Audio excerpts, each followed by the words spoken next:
Приветствую жителей Саркандаугу и наши гости. Продолжим нашу прогулку, захватим кусочек улицы Дунтес и пойдем по старой части Саркандаугу. Видна лестница наверх. Когда-то там наверху было деревянное здание. Где-то в 80-х годах его снесли. По виду это могло быть как и поместье, и также быть рабочей казармой при Латвии СБРС. Насчет Латвии СБРС мы когда по Патрусенс пойдем, тогда про нее расскажем. Это обратная сторона завода. Бетонные основания интересные. Это не что иное, как основание элеватора. Если мы посмотрим налево, то тут проходила Саркандаугу, по ней сплавлялись бревна. И был, так сказать, бревнопровод наверх, элеватор. Специальными там транспортерами поднимались поверху на завод бревна. Где-то есть старая фотография еще 60-х годов, где этот элеватор еще и виден. Сейчас здесь тоже, смотрю, с Латвии СБРС большая какая-то реконструкция или наоборот ликвидация. То есть все сносится, заборы сносятся, там уже видны сверху более современные корпуса Латвии СБРС, они в 90-х строились. Завод тогда расширялся. Продукция шла вся, в основном за границу, правда. Так, это у нас остатки гаража мастерской. Здесь когда-то в 90-х был автосервис. Чинили машины. Помню одну историю. Я здесь тоже чинил машину. И у них стоял вот как раз где-то вот на этом месте. Ну, здесь был, естественно, гараж. Мерседес. Кабан, по-моему, его называли. Так, не помню, это что-то типа 600-го, да. И он у них был так накрыт брезентом. Как выяснилось потом, это был угнанный Мерседес.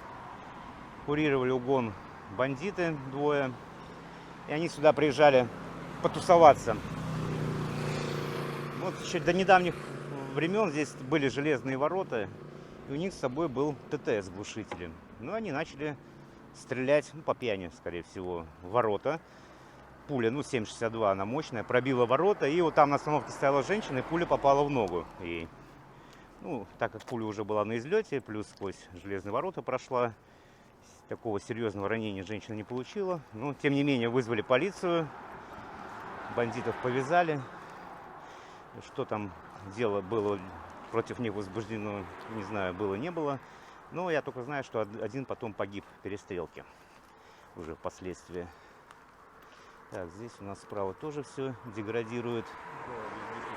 Да, газ хлопнул. Ну все, всех расстелили и дальше. Вот здесь похоже, вот здесь был еще виден как арка вход. Похоже на ледник или ледник, где хранились продукты. Ну, в принципе, здесь удобно. Здесь была Саркандауга, с нее льда натаскал, и потом длительное время можно было хранить скоропортящиеся продукты. Так, это у нас Дунтес 48. Доходный дом Экмана. Экман — это владелец дома. Югенстиль.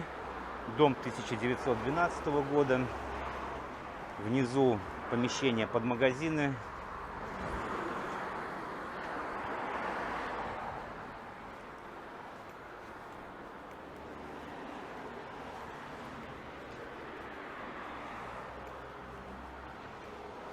Архитектор этого дома Август Мальвис. Ну, про него известно немного. Известно, что он по Риге спроектировал порядка 20 домов. В те годы Рига сильно расширялась. После того, как она утратила статус города-крепости, это где-то 1860 год. И вот уже в 1912 население Риги выросло аж в 80 раз. Жилье было востребовано, и много архитекторов привлекалось к проектированию. Ну, кто-то успел много домов спроектировать, кто-то не очень. Так, это у нас Симони-1 впереди, да, такое в неоготике, что ли, стиль, как крепость. 1880-х годов, точнее год неизвестен. Здесь располагается довольно прикольное кафе. Крышу снесло. Латышский как? Юмсайсбраус. У них там во дворе очень так красиво все сделано. Здесь подсказывается, где заход. Не знаю, если ворота открыты, так заглянем, снимем немножко. Я знаю, что Янис тут владелец у них. Не, пока ворота закрыты, насколько я вижу. Ну, у нас есть несколько фотографий изнутри, что тут за... Так, вход. С угловой двери. Там не такой барчик аутентичный, прикольный. Так, Дунтес 52. Доходный дом Корманиса. Корманис владелец, естественно. 1910 год. Так, может, на ту сторону перейдем, чтобы лучше было видно. Так, машины. Электричка.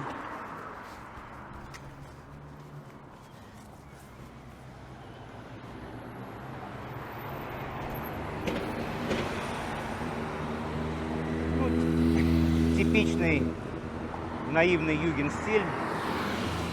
Выпирающая башенка такая небольшая, без особых элементов дизайна. Так, следующий 54-й, ну вот год я его не знаю. Больше похоже, кстати, где-то на 1940-е. Смотри, там какой двор прикольный слева. С такими этими там галереями.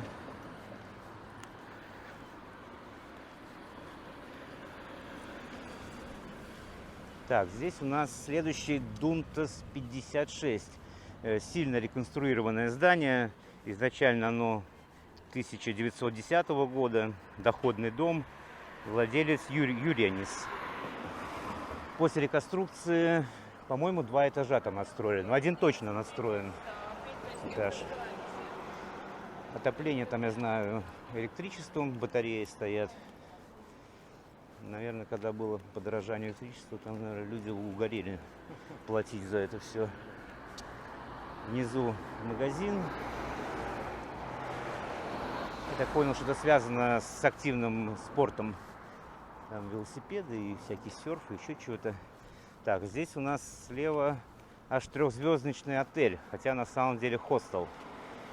Так, пойдем на ту сторону.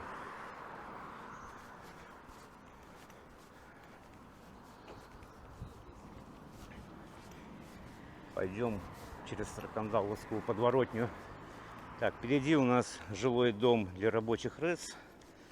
Рижский электромеханический завод 1987 года. Ступеньки сделали. Ну так, подделали как-то их маленько.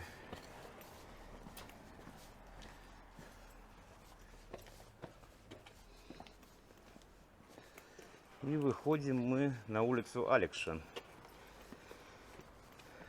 Интересно, что многие улицы просто, вот, например, эта улица с 1861 года, улица Алекша. И ни в документах РАТа, ни в документах стройправа почему так улица называется нету. Есть пара предположений. По одному предположению, пройдем немножко так, до начала Алекша. Так, уходим с дороги. По одному предположению, улица названа в честь царя Алексея Романова, Алексей Михайлович, он же папа Петра Первого. Ну, из русских царей он первый пытался взять Ригу. И вот в этой части стояло одно из его крыльев армии, базировалось. Ну, Ригу они взять не смогли. В результате осады они понесли очень много небоевых потерь от болезней и пришлось отступить. Сынок потом дело продолжил, и Рига ему таки сдалась. Алекша сквер. Это уже было под патронажем Общества развития Саркандаугавы сделан. Если не ошибаюсь, 2014 год. Ну, что-то, смотрю, он уже обветшал. Здесь у нас спорт-инвентарь всякий. Стол должен быть для пинг-понга. Стола уже нету. Тоже жилой доходный дом с магазинами внизу. Так, второй вариант названия улицы в честь купца Алексея Морозова. Ну, правда, про это вообще не... То есть он здесь владел, скажем так, недвижимостью. Большая часть улицы недвижки принадлежала ему. Мы в честь него и назвали улицу. Ну, ни одного дома я не нашел, который принадлежал бы Алексею Морозову. Может быть, это было до эпохи югенстиля. Слева тоже интересный дом. Тоже в таком неоготическом стиле 1880-х годов. Кто архитектор, неизвестно.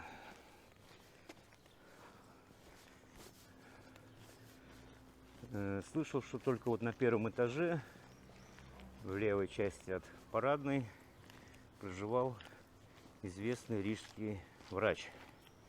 Такой светило. Фамилии, скажем так, мне не сказали, но говорят, что был очень известен. Там, по-моему, сохранилась тоже такая дверь старая. Хотя, по-моему, ее уже отреставрировали. Да, я помню еще такой обшарпанный, прикольный. Привет. Привет, привет. Очередной обзор. Да. Вино? Да, ходим, гуляем. Ну. Да. Так, справа у нас Алекша 7. Это обратная сторона Дунтас 56. Он как бы там с ним соединен такой галереей. Здесь долгое время была компьютерная фирма, Битком называлась. Хотя, посмотри, по-моему, на двери там Битком до сих пор. Есть. Да, она Они сейчас работают только с компаниями частными. Да, они сейчас работают только с юридическими лицами. Переезжала, а я, кстати, в ней работал 3 года. Переезжали они очень часто на Дунтес, потом, по-моему, на Катри, на Дамбис. Потом они, кстати, на бывшем РАФе, там уже снесенный корпус, там были. Ну и вот, смотрю, вернулись обратно. Ворота тоже прикольные. Как этнофон такой еще можно их использовать.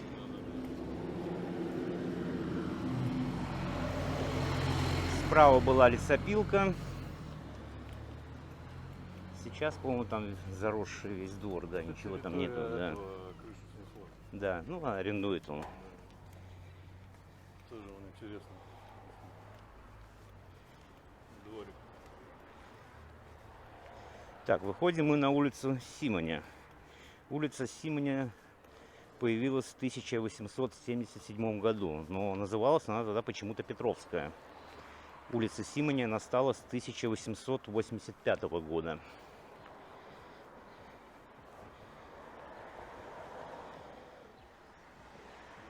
Так, Симоня 6 где? Там.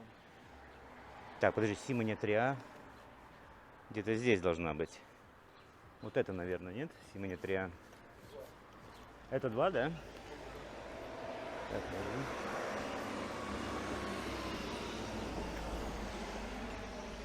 Так, Симоня 2, дом 1912 года. Есть, по-моему, фотография у нас 1920-х годов. Там еще слева видно, слева от дома были ворота с такими каменными столбами. Не сохранились. Вот этот дом тоже интересный. Здесь проживал Айвар Снейберс, поэт. В 90-х, 2000-х годах он был известный. У него был творческий псевдоним Нюрблес. Он 1939 года рождения, проживал в этом доме, погиб в 2001 году. Был в доме пожар, и он угорел. Спасти его не удалось. Писал также и детские стихи. Снялся в нескольких фильмах. Это у нас уже улица Ажу, Козлиная. Тоже спецпроект какой-то советский. Тоже довольно длинный дом. Да, здесь была общага, вьетнамцы приезжали. А здесь вьетнамцы, да, жили в Да, общежитии? да. Ну, это уже ближе к 90-м годам. Жвачки, сигареты, Да. шмотки, все здесь было. Видел в Цита Риге, что это типа самая короткая улица Саркандаугавы, но мы с тобой выяснили, что Кадыки самая короткая все-таки. Тем более Ажу еще продолжается в ту сторону. Пойдем. И раньше она была еще длиннее. Сейчас мы дойдем до конца улицы и выясним, почему она стала короче. Местные жители с интересом смотрят, чем мы тут занимаемся.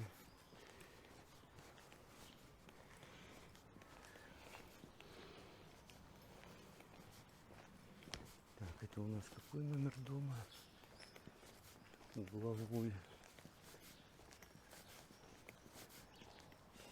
Симонем. Понятно. Не видишь там номер дома какой? Третий, да, или какой?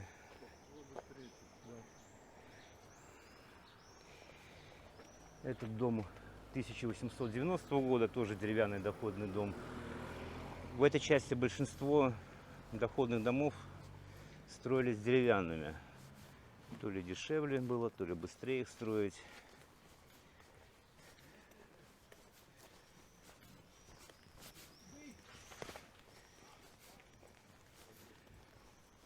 Слева, смотри, дом более-менее привели в порядок, кирпичом выложили стенки, и смотрится уже не так страшно, да? Так вот, впереди будет дом, а слева сайдингом отделанный, ну, тоже смотрится прилично, да? Уже. А вот по правой части в конце все плохо. От дома отошла стена, и так он и стоит пока в неизвестном статусе. Ну, скорее всего, сам разрушится или там произойдет пожар, снесут и будет очередной пустырь. Здесь, смотри, электрические ворота, здесь все так по-серьезному сделано слева, красиво. Да, и вот мы дошли до конца улицы Ажу. До 1954 года она была туда прямо шла. И потом уже ее отхватил Латвия Берс при своем расширении тайной тропы Саркандаугавы.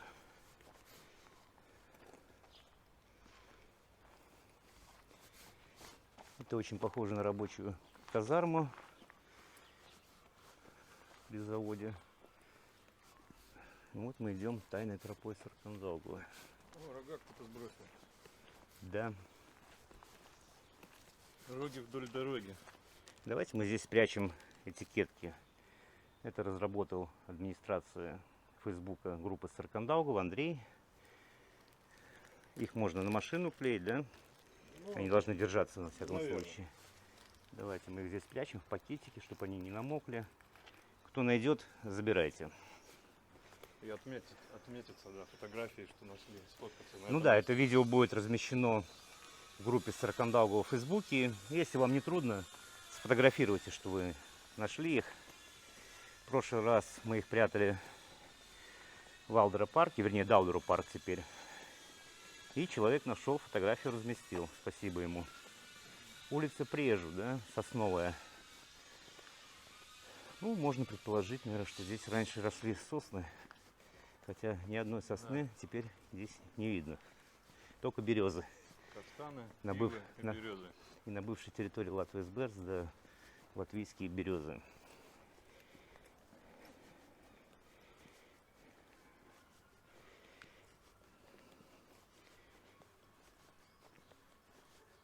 Так, это у нас какой адрес?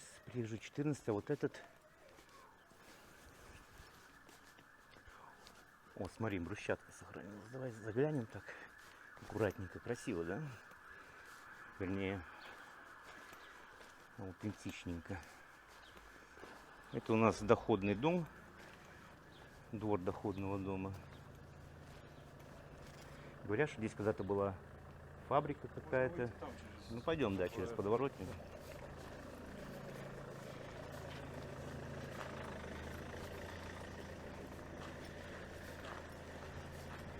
Так, мне надо посмотреть номер, тогда я скажу, какого года дом. Ой, слева тоже все грустно, но вроде бы как будто бы даже набиты доски, как будто отделку какую-то собираются Не, я делать. думаю, это заклеили, заделали, чтобы что-нибудь не упало. Ну, как он не защита, может. Так, безопасность. брусчатка, смотри. какая, да. Причем очень давно.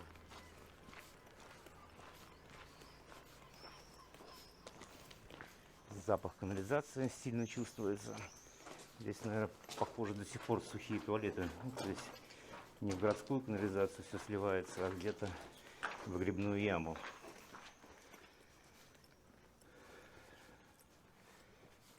Так. Да, это дом 1915 года, доходный дом. Так, давай с дороги сюда. Давай пройдем этот кусочек прежу. Да, надо. Привет. На улице Прежу деревянная застройка.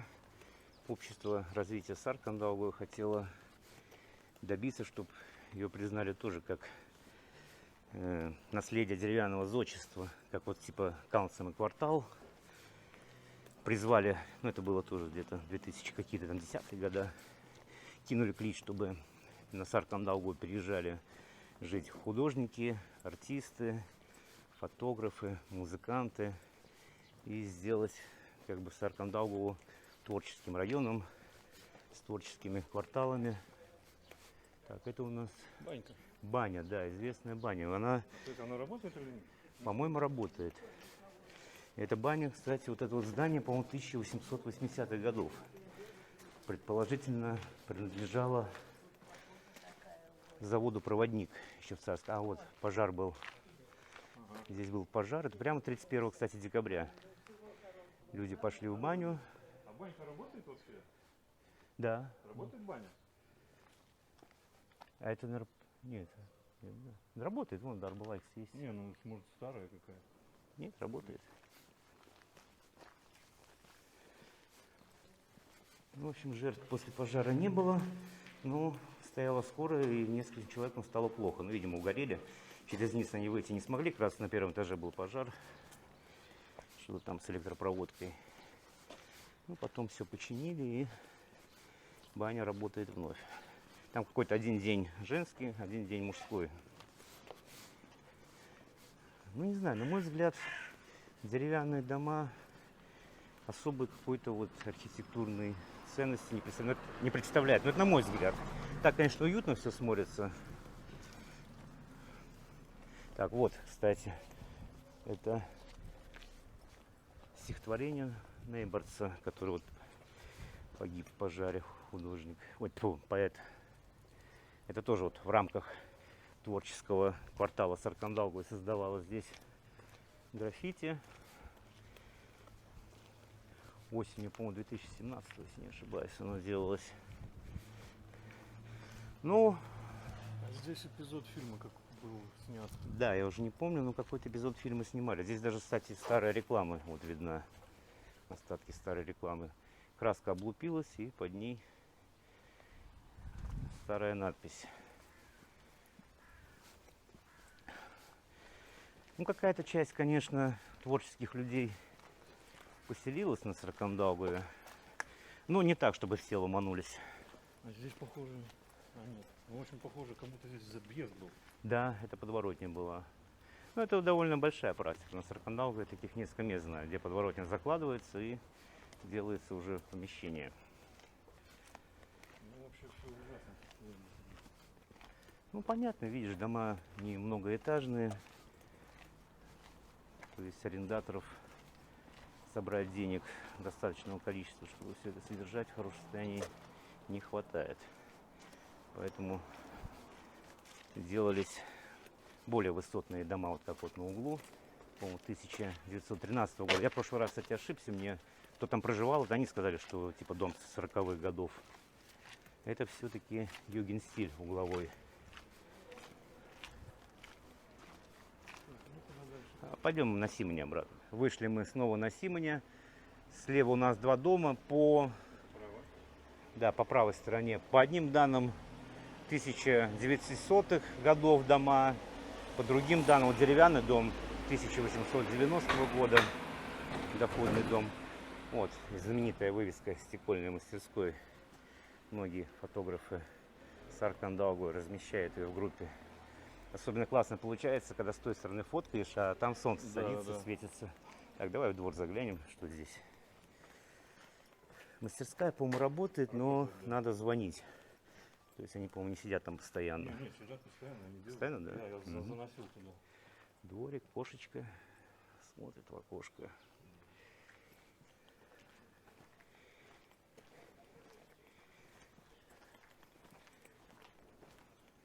Так, это Симоня 10 получается, да, тогда у нас дерев... Либо 12. Не, 10. Разве? Да, тоже доходный дом. Потому что каких-то домов здесь не хватает. Номера есть, домов нет. То есть наоборот.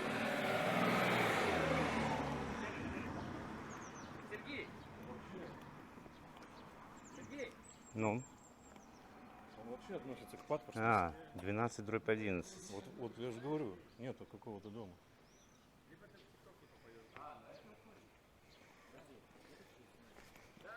Так, привет. Куда идем? Так, Симоня. Подожди, это что? А мы про Саркандаугу видео снимаем. А, Вчера вышел нахуй парень. ну, как это? Хотите прикол ведь? Да не. Сейчас покажешь. Да не. Тихо, машина едет. Ладно, Вот то машина. Ага.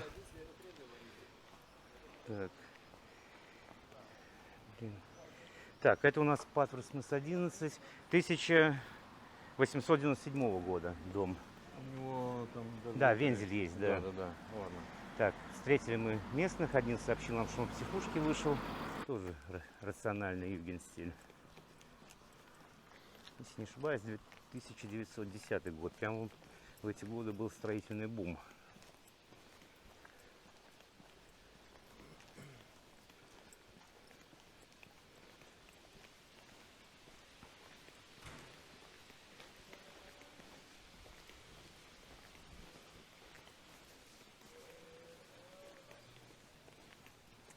И справа у нас известное многим жителям Саркандаугавы здание 1897 года постройки. Принадлежало заводу «Проводник». Там был клуб проводника. Впоследствии она тоже меняла много своих статусов. Ну, все в основном помнят ее как вечерняя школа. Кинотеатр. Кинотеатр, да, был в соседнем Пикадилли. Про это мы, по-моему, в прошлой проходке какой-то говорили. И моя мама говорила, что здесь еще был Паспортный милицейский, стол. милиция. А, участвовала. милиция еще Я была. такого не помню. Ну, может быть, временно размещалась. Налажу туда не было. Был здесь. При проводнике здесь еще была тоже школа была. И вот там, кстати, были польские классы. По-моему, 4 года. Это как начальные классы считалось у католиков. 4-летка. Так, вот, и тоже вьетнамское было общежитие. Мы сюда ходили менять на всякие шерстяные вещи, кстати. Если денег не было, можно было прийти. Бусы на золото, да? Ну, что-то типа этого, да. Была зима, можно было шарф махеровый поменять, не знаю, там, например, на часы, на несколько зажигалок. Ну, а шапка уже, меховая шапка, уже можно было с несколькими мелодиями часы поменять, такие металлические монтаны, или как они там назывались. На сегодня все. Спасибо, что с нами прогулялись. Не пропустите следующую проходку. Подпишитесь на канал.